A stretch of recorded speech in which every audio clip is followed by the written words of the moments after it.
Welcome. It's absolutely wonderful to see so many people in a room together. It's fabulous. My name is David Kershaw.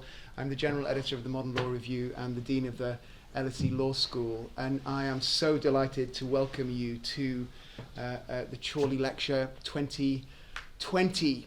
Now, as many of you know, slightly delayed 2020 lecture. As many of you know, the Chorley Lecture was inaugurated in honour of our first and founding General Editor, Lord Chorley, inaugurated in 1972.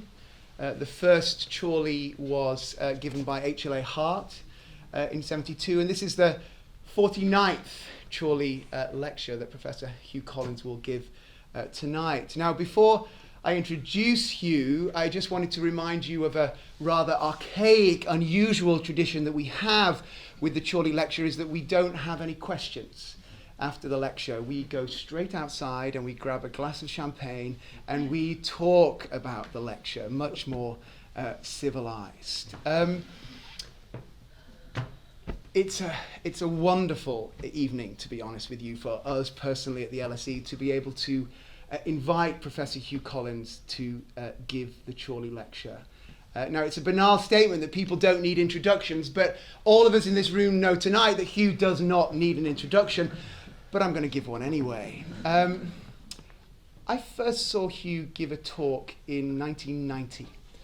I just graduated. There was a conference at the University of Warwick that I went to, and Hugh was on a panel giving a talk, and I remember to this day being overwhelmingly inspired and amazed, really in awe of this youngish academic, who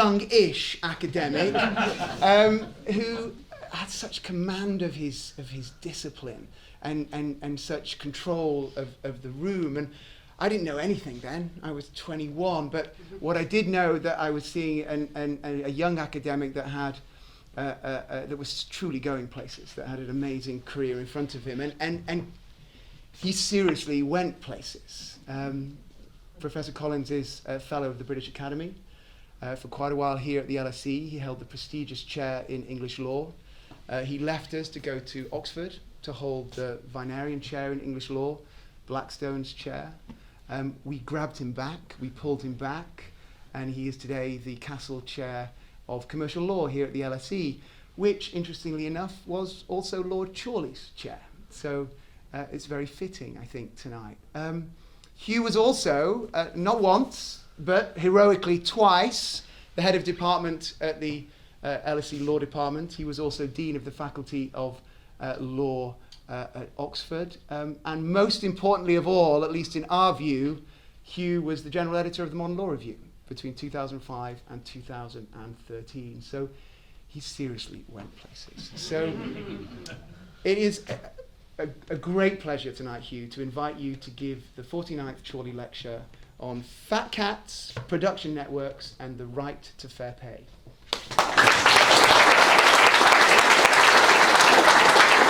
Thanks very much.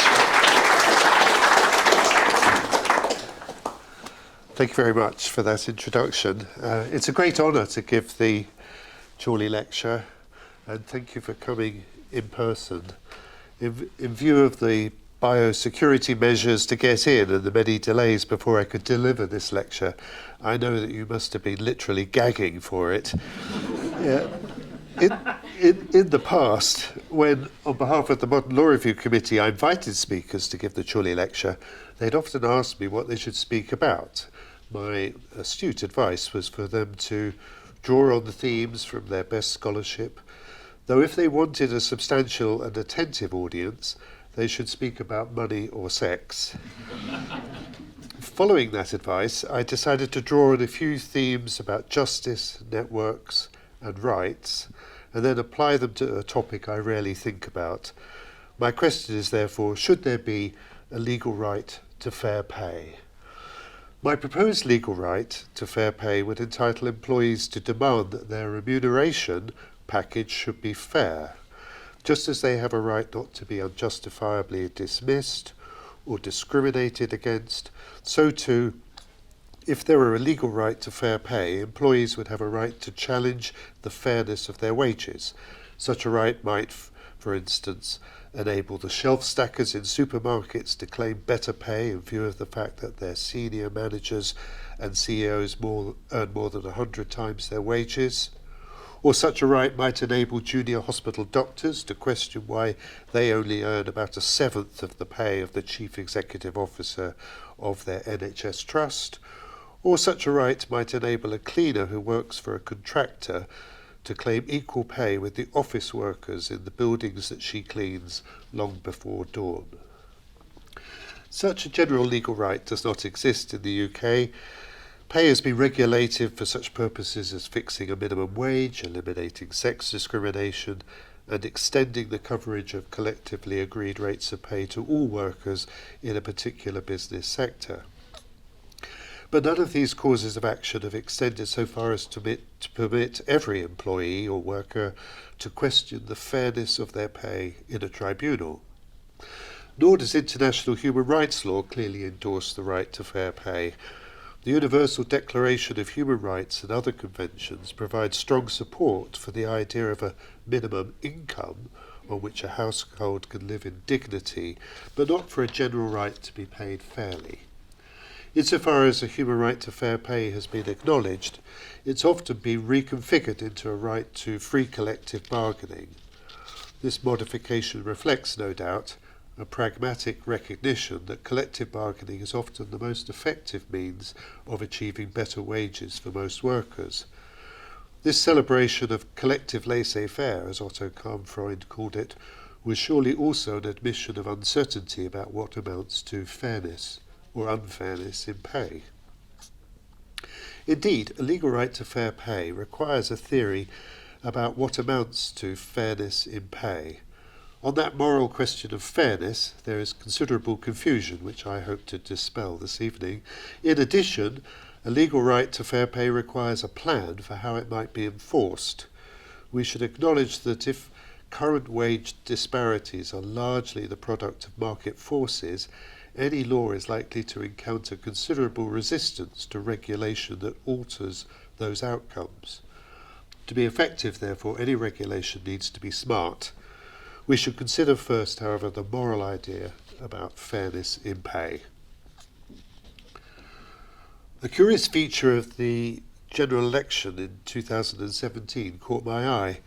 Though disagreeing on most political issues, both Theresa May and Jeremy Corbyn promised to tackle the problem of excessive pay of chief executive officers, CEOs of large corporations.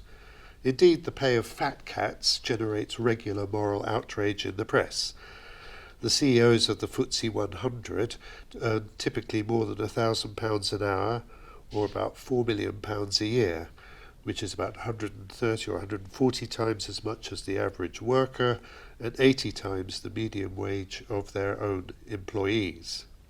Scholarly papers demonstrate that in recent decades the pay of CEOs has been growing many times faster than the wages of ordinary workers. In the UK, senior corporate pay has risen far faster than corporate performance, and the gap between those paid most and those paid least has grown from 47 to 1 in 1998 to 128 to 1 in 2015, and now reaching 160 times average earnings by 2017. Closer to home, without any obvious link to performance measures, in the UK, Vice-Chancellor's pay has risen on average by 41% in the last decade, compared to academic staff's increase of 3%. So that in the Russell Group, Vice-Chancellors typically earn more than 12 times the average salary of academic staff. Now, there's another persistent theme in the media concerning global inequalities. Pay disparities within Western corporations or national labour markets are dwarfed by comparisons of wages at either end of international supply chains. If workers in mines, fields and sweatshops in the developing world are paid the not unusual wage of an amount roughly equivalent to $1 a day, the ratio of their pay to the CEO of a controlling organisation at the head of the supply chain might easily be 4,000 to 1. These news stories about huge and growing wage disparities feed into a broader concern about the increasing inequality in wealth in Western societies. By some measures, disparities in wealth between rich elite and the average worker are back at the levels of the Victorian era. But today I'm not directly concerned with the growing inequality in wealth and its moral and political implications. My focus is on fairness of pay, or the emphasis is on the employment relationship itself, not on broader questions of social justice in society or globally. Of course, the level of pay influences the distribution of wealth to some extent, but disparities in wealth today are largely determined by, first, income from capital and the growing share of growth captured by owners of capital. That's Piketty's main point. And second, as Atkinson from the LSE showed, the presence or lack of redistribution of wealth through welfare and taxation is the other major determinant of the distribution of wealth. Disparities in pay may contribute to growing levels of inequality in wealth, but only at the margins. Moreover, issues about fairness of pay arise even in a context of diminishing disparities in wealth. Despite the criticisms of growing and excessive inequalities in pay, on close inspection, the political and media provide scant information about the moral standard of fairness in pay that they're using to demonstrate unfairness. If CEOs are paid relatively much more today than they used to be 50 years ago, why is that necessarily wrong? Perhaps they were underpaid before and now receive a fair reward for their efforts. Perhaps their contribution is greater today because of better education and technology. Perhaps, like Jose Mourinho, these special ones are just worth it. Similarly, are the disparities in pay at either end of the supply chains unfair if the comparators work in markets where labour is priced so very differently? It seems to me most unlikely that the political and economic commentators and the journalists view any inequality in pay as unjust. Yet if the objection to disparities in wages is not that they're unequal, what is the criterion of fairness? The economists and politicians never say. Although politics and economics lacks a clear moral compass, no surprises there, we might expect to find better insights by turning to moral philosophy. Unfortunately, philosophers have rarely addressed the question of fairness in pay. Although there's a vast and erudite elucidation of different views about social or distributive justice in modern political philosophy, these theories are not really pertinent to the issue of fairness in pay. Moral philosophers assess the fairness or justice of the ultimate distribution of wealth between individuals or households.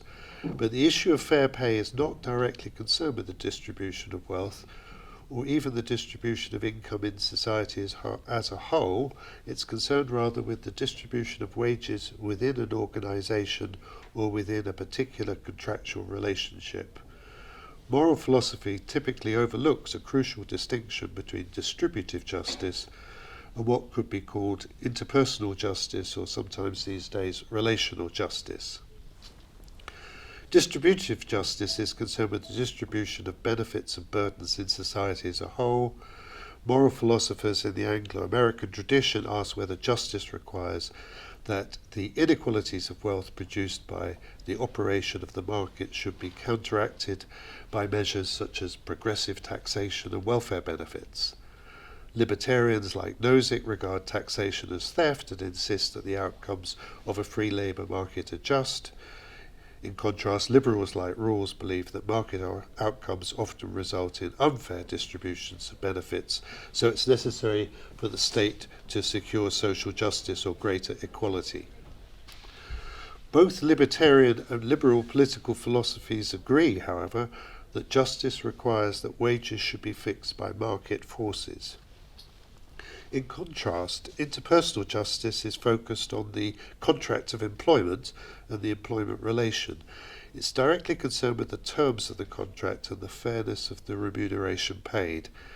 Interpersonal justice is also concerned with disparities of pay within an organisation. For reasons of fairness, differences in pay have to be justified by reference to the same criteria that ensure the justice of the individual exchange. Jerry Cohen, an Oxford philosopher, once famously challenged the Ivy League consensus between libertarians and liberals about the justice of free markets by asking, if you're an egalitarian, how come you're so rich? His argument was that the general principles of distributive justice advocated by egalitarian liberals, such as rules, should be applied to personal and private relations for reasons of consistency. For instance, if one believes in an egalitarian principle of distributive justice, such as Rawls's difference principle, in which disparities of wealth are only justifiable if they function to benefit the least well off, this principle should be applied to one's personal dealings, according to Jerry Cohen, such as the wages one works for. Cohen gave the example of a doctor who, having applied the difference principle to her own wages, decided that she ought to take a pay cut. Perhaps Gary Lineker, the television presenter, was guided by Cohen's argument and applied the difference principle to his own salary at the BBC when he took a 25% voluntary pay cut, leaving him with merely $1,360,000 a year. Notwithstanding this celebrity endorsement, in my view, Cohen's argument is misconceived, for it attempts to apply principles of distributive justice to questions of interpersonal justice. In other words, he tried to apply principles for the distribution of wealth in society as a whole to the different question of interpersonal justice concerning fairness of pay. Such a mistake would not be made by most lawyers, I'm pleased to say. We understand that private law, most of us understand that private law, and in particular contract law, is primarily concerned with justice between the parties to the contract, not justice in society as a whole. Private lawyers understand that the first principle of interpersonal justice in employment is that the employer should pay the remuneration for the work performed according to the terms of the contract. Unfortunately, some private lawyers make the opposite mistake to that made by Cohen and believe that considerations of distributive justice and social policy are irrelevant to interpersonal rights and obligations. That view results eventually in the abolition of all special regulation of consumer contracts and contracts of employment. I prefer the view that if contract law can be used efficiently and effectively to regulate markets in support of distributive goals, it should be considered as an option. Private lawyers who believe to the contrary should be confined to their ivory towers. What makes Cohen's argument for applying principles of distributive justice to contractual arrangements superficially attractive is its appeal to consistency. He argued that if you believe that distributive justice requires a more egalitarian society, that view should be applied to all one's personal dealings. But the argument from consistency is ultimately unconvincing. Thomas Nagel once drew a helpful distinction between two moral standpoints.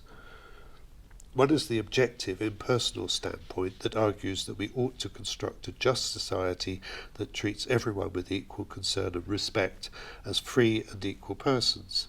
This impersonal standpoint stands back from our personal interests and preferences and tries to imagine what would be morally right from an objective or universal point of view.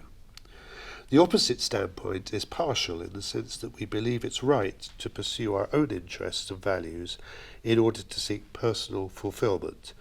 On this partial moral viewpoint, we're right to prioritize our own personal development, our aspirations, and the interests of those who are personally close, such as our families and friends.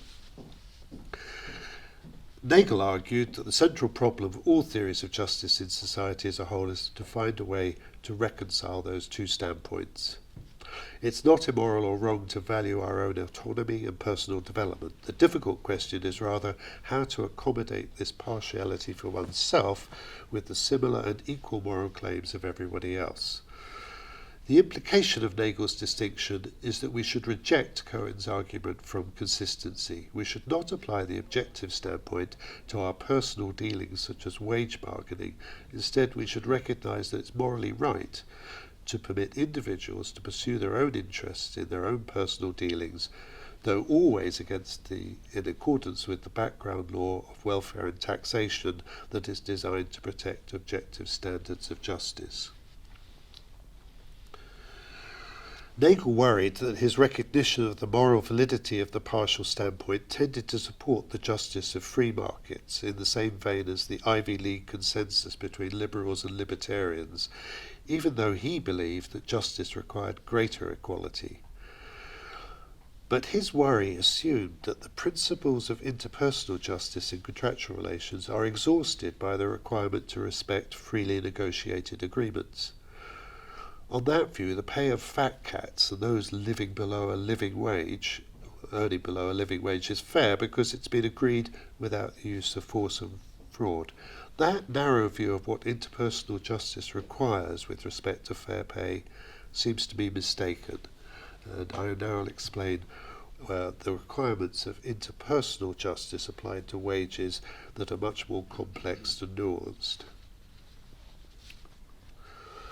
The moral criteria of interpersonal justice, this partial justice, applicable to pay, could be divided into bilateral and associational principles. Bilateral principles concern the contractual relation between employer and employee.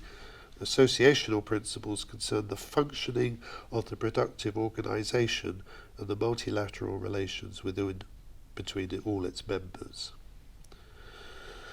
I've already noted that the first bilateral principle of interpersonal justice is the elementary rule that employees should be paid what was contractually agreed. That rule, though, however, is inadequate as a standard for bilateral interpersonal justice for contracts of employment in particular, because I believe they're a kind of relational contract. Although the concept of relational contract has been used in many different ways, in English law it's become a more precise legal concept. Features of relational contracts include the expectation of a longer-term relationship, investment of substantial resources, implicit expectations of cooperation and loyalty. But I believe there's one feature that is necessary, even though it's not on its own sufficient, to identify a relational contract, which is that the terms of the contract use indeterminate descriptions of both the expected performance obligations, what you have to do, and the hoped-for outcomes of the transaction. Although it's common for gaps to emerge in the express terms of contracts because the parties do not foresee every contingency, relational contracts are distinctive because even the destination is indeterminate, in the sense that the precise outcome or product that may be achieved through contractual cooperation is not defined in advance and could be reconfigured in the light of experience during performance of the contract. Relational contracts are indeterminate by design, not by accident, or as the result of the limits of human foresight.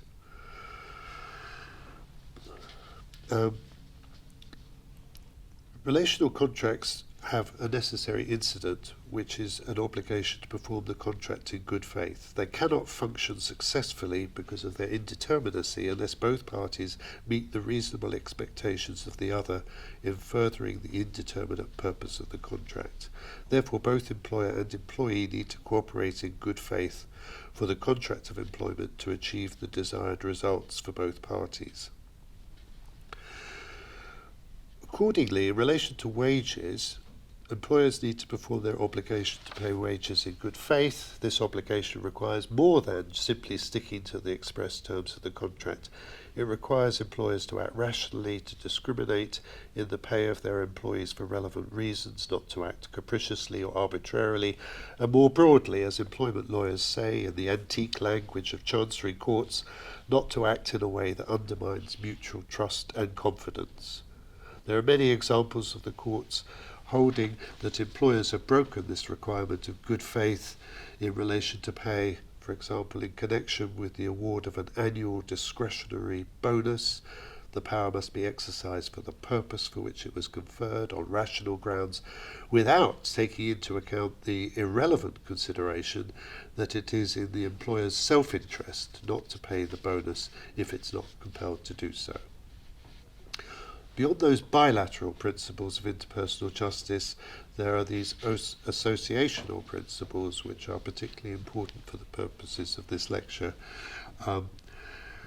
Moral principles of associational justice apply to employment, but not to most other contracts, because work is normally performed within productive organisations, whether they be small or large businesses or public services. As a member of a voluntary organisation, employees are not only partial towards their own interests, such as better pay and conditions, but they're also partial to the interests of the organisation and its other members, for their own prospects for a worthwhile life depend in large part on the success of the organisation for which they work. Everyone has to perform their allotted role and help others to perform theirs. In order to bind everyone to this cooperative venture and to establish solidarity among its members, the organisation and its members must treat everyone fairly. Once it's believed that there are free riders and other members ripping off the system, cooperation is likely to break down to the disadvantage of all. There is, for instance, considerable evidence to support the view that organisations with pay differentials that are perceived as unfair are less efficient. For the purpose of deciding what's fair within these associational principles of justice applying to voluntary organisations, it seems to be clear that two principles are always employed. The first is desert by reference to contribution, that is, people should be paid what they deserve as a result of what contributions they make to the goals of the organisation. This is very different from any other kind of contract. It seems to me in other bilateral exchanges such as sales of goods, justice will normally be satisfied by some kind of equivalence in the exchange or merely the opportunity to bargain for the best price. Within productive organisations, however, fairness is not based on market price, though of course the rate of pay may be influenced by that.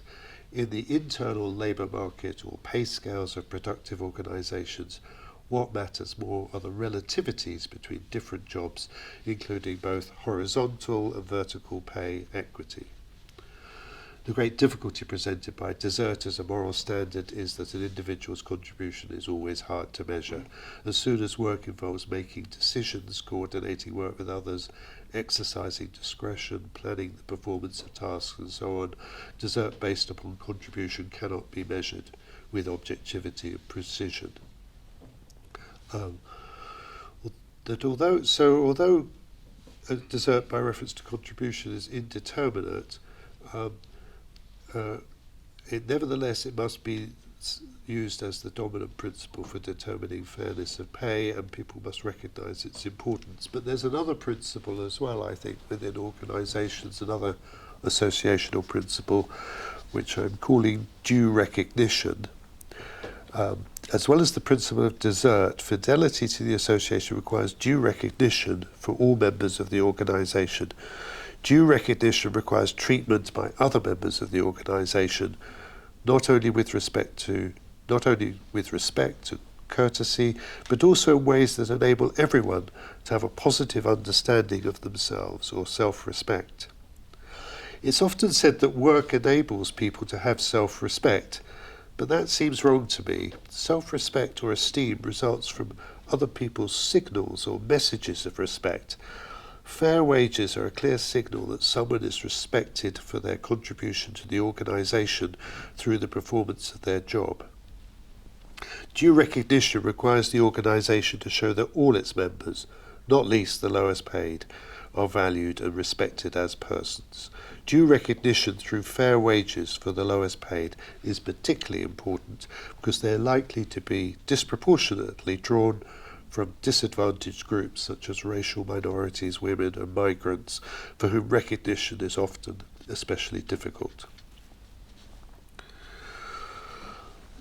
The operation of these two principles of desert and due recognition is illustrated by equal pay law, where the right to equal pay includes the right to be paid for work of equal value, which is clearly a principle that involves rewards for contribution and desert, and it also, because it's skewed in favour of women, it also is about recognition of women as equal to men within the organisation. And finally, revealing its grounding in associational principles of justice rather than social justice generally, the claim for equal pay can normally only be made within the same organisation. There has to be a single employer. The associational principles of interpersonal justice, of desert and due recognition provide, I think, the missing account of why we can assert that CEOs are paid excessively and that the lowest paid, such as porters and cleaners, are frequently undervalued. Relative pay within organisations is the target of associational principles of justice, not levels of absolute pay. The principles are concerned with distribution of wages from top to bottom of the pay scale. The associational principles contain within them, through the principle of due recognition, a strong egalitarian impulse. They challenge wide disparities in wages because such pay schemes do not conform to the moral requirements of desert and due recognition. So in short, the reason why the growing disparity in wages within organisations is morally wrong is that it appears to treat the contribution and abilities of some employees in a way that tends to undermine self-esteem and denies recognition to ordinary workers. The third part of my talk is about the scope of these associational principles of justice, which is the production networks part of my title. I can see as time is moving on, I will just try to summarise this, always a mistake, by saying this, that so this is about the topic of people at either end of the supply chain, the workers in developing countries being paid very badly in comparison to workers in the West, and particularly in comparison to the chief executives of these large corporations.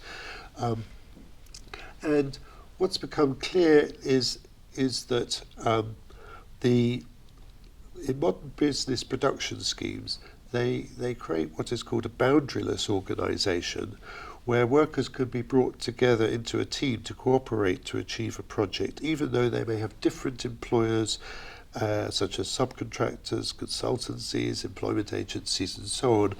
And globalization has shown how the disaggregated organisation can work over international boundaries, and so everything could be contracted out to suppliers in the Far East and so forth. The discussion of this phenomenon in terms of supply chains makes the business structure appear to be merely a succession of separate contracts between independent businesses, but that seems to me to be misleading. In business schools, they don't make that mistake. They teach courses on the management of value chains. They understand that these supply chains are not a succession of independent contracts. They are an almost integrated production scheme. For example, Apple needs to ensure the adequate supply at the right price of all components at the right time, and therefore controls as far as possible everything that happens, from the designers in Seattle, the factory assembly workers in China, and the child miners of lithium in Rwanda. In my view, supply chains are better understood as production networks. They need to function as a collective entity, an organisation, even though they take the form of independent companies. Indeed, they're often so closely integrated, there's in fact no need to have a binding contract between the hub company and its suppliers and customers. Rather like the internal bureaucratic relations within a single corporation, the business relationship with suppliers can be managed by sheer economic power. In legal reasoning, unfortunately, these formal boundaries between all these different companies that form part of these production networks tend to prove to be insuperable obstacles to imposing obligations on the core business for what's going on down in the suppliers in Leicester, Istanbul, or Bangladesh. But my view is that often the formal legal boundaries don't correspond to the reality of economic control. Despite some praiseworthy recent attempts by the Supreme Court to extend responsibility of parent companies for the torts of their subsidiaries, the law's focus on its own boundaries of the corporate form for setting limits to responsibility has prevented it from properly addressing the challenges presented by boundaryless obligations. What is needed is a legal concept that holds business and governments accountable for actions that they control in practice or could control if they didn't turn a blind eye to them within their own production networks.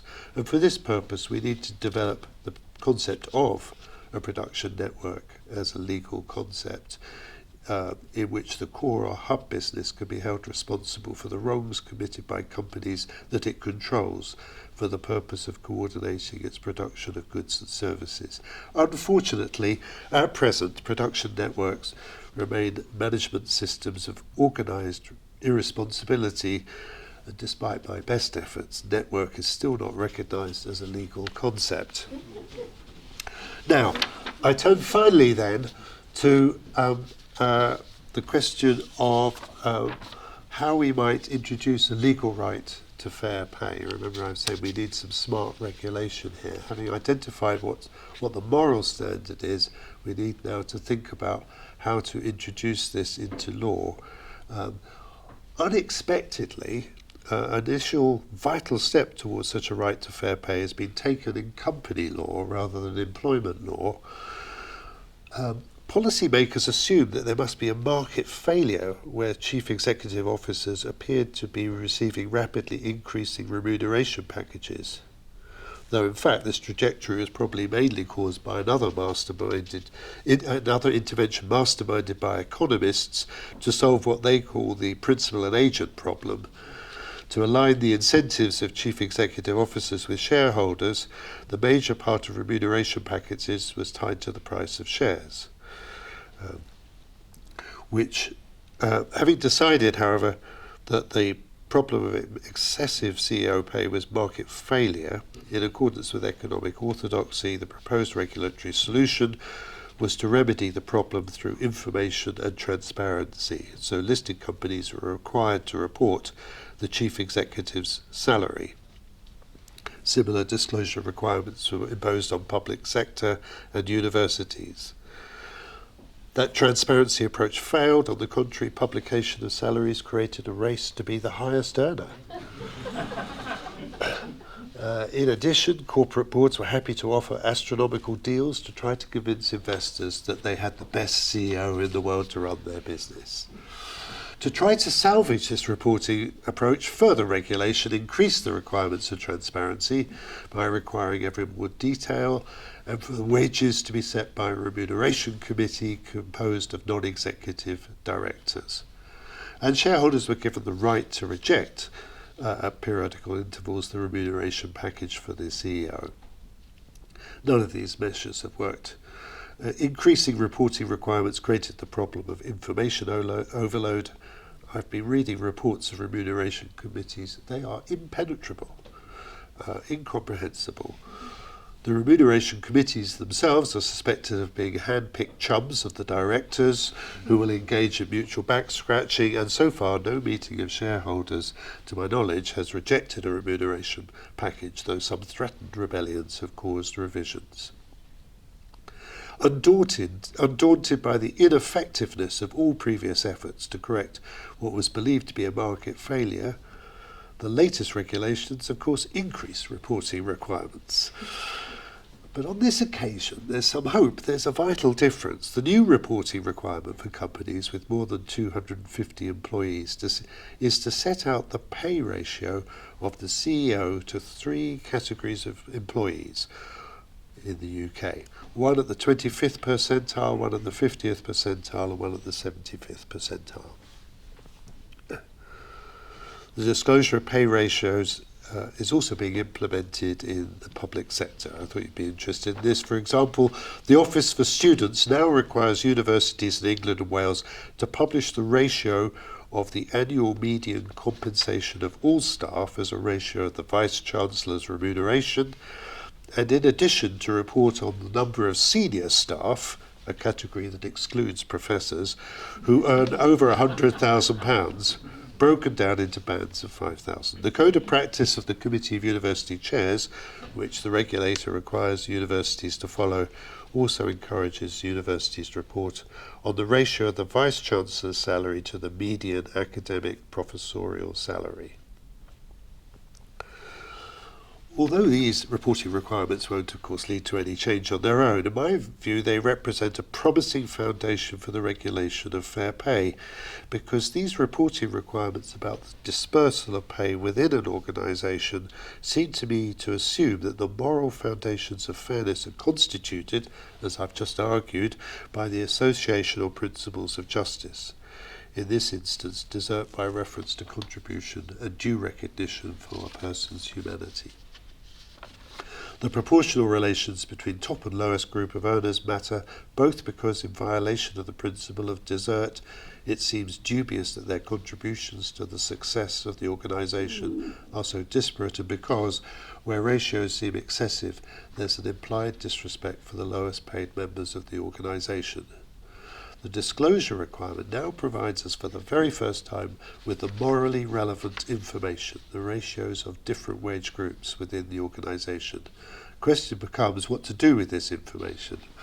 The next step should be to identify the outer limits of morally acceptable pay ratios. What is the morally acceptable pay ratio? Prime Minister David Cameron suggested that pay ratios between top and bottom in the civil service should not exceed 20-1. That proposal was, of course, defeated by the Sir Humphreys, as was a referendum in Switzerland that sought to limit the pay ratio in all businesses to 12-1. Some faith organisations and churches insist on a narrower wage dispersal, such as the Quakers, who adopt a maximum of 4-1. There are also a number of voluntary codes of practice that propose maximum wage ratios. For example, WageMark, an international wage standard, recommends no more than 8-1. In a survey of employees' attitudes, among those who thought it mattered, around a third thought that a CEO's pay should be less than 5 times an average employee's salary, and a fifth believed it should be between 5 and 10 times above. As we've noted already, in the FTSE 100 companies, remuneration committees are happy to endorse ratios well in excess of 100-1. So standing back and looking at the defeat of broad-ranging political proposals for maximum pay ratios, combined with the evidence of considerable diversity in perceptions of what are morally acceptable ratios, I've reached the conclusion that each association or productive organisation is likely to take a different view on how contributions are to be measured and what is required to treat every member of the organisation with equal respect. It's therefore probably impossible, both practically and politically, to impose a single formula or pay ratio on everyone. Instead, what we must do in a regulatory framework is require each organisation to set its own standards with respect to morally acceptable ratios of pay. Who should decide the pay ratio?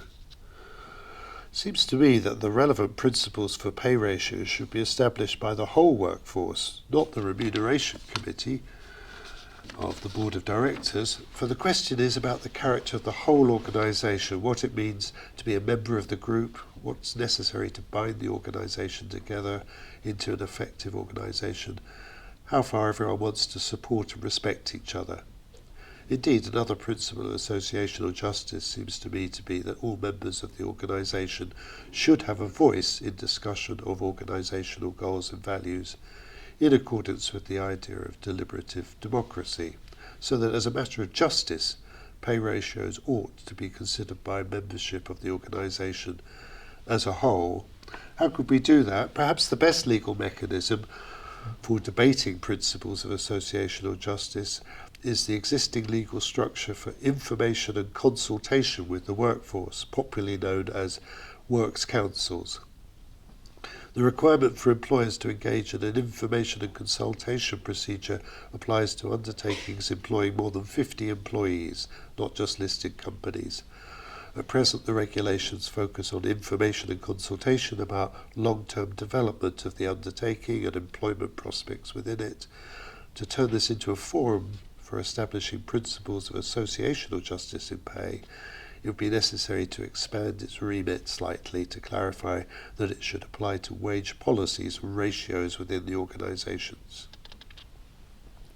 Works councils would also need to consider the scope of application of the agreed pay ratios and how far they should apply to subsidiary companies and the surrounding production network. Without such extensions, it would be too easy to circumvent the pay ratios by outsourcing work provided by both the highest paid and the lowest paid. It seems to me that if senior managers ignore the principles of associational justice that are supported by a consensus in the Works Council, not only are they likely to be in breach of the corporate governance code, but also employees will hear the implicit message that they reject the publicly shared culture of this organisation and feel less committed to the interests of the business. The final step in designing appropriate regulation is to identify the right holders who should be able to enforce the applicable pay ratios set by the Works Council. Ideally, the legal right to fair pay would become a cause of action to enforce the agreed ratio for the organisation available to all employees.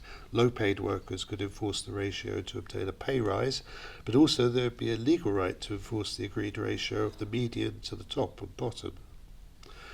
Remuneration committees could continue to fix the chief executive officer's pay as they wish, but a significant pay rise that would take the CEO's remuneration outside the permitted ratio would give low and medium paid workers the right to claim a pay rise through their right to fair pay. The proposed mechanism would function in practice, oddly, like Rawls's different principle. Pay rises for the highest paid would only be lawful if they were accompanied by a correlative rise in the wages of the lowest paid in order to remain within the permitted ratios. Because individual employees are usually reluctant to sue their employer for good reason, trade unions could perform a crucial role here, as they do in connection with equal pay claims, by coordinating multiple claims and protecting individuals against victimisation. So, in conclusion, to regulate the fairness of pay is to attempt to control the place where the sharpest teeth of a capitalist society bite, its labour market. Challenges to market rates of pay risk unemployment effects, loss of competitiveness, regulatory arbitrage, and disinvestment. The regulatory framework suggested here, with its emphasis on self-regulation of permitted pay ratios, consultation with stakeholders, and the absence of any bright-line rules except compliance with self-regulation, is sufficiently reflexive in its form, I hope, to avoid those risks. At the same time, the vesting of an individual right to claim fair pay in individual workers ensures that, unlike mere transparency requirements, those who have the greatest interest in fairness in pay also have the legal right to demand redress. The recognition of a right to fair pay would make a small but vital contribution to justice in work. Thank you very much.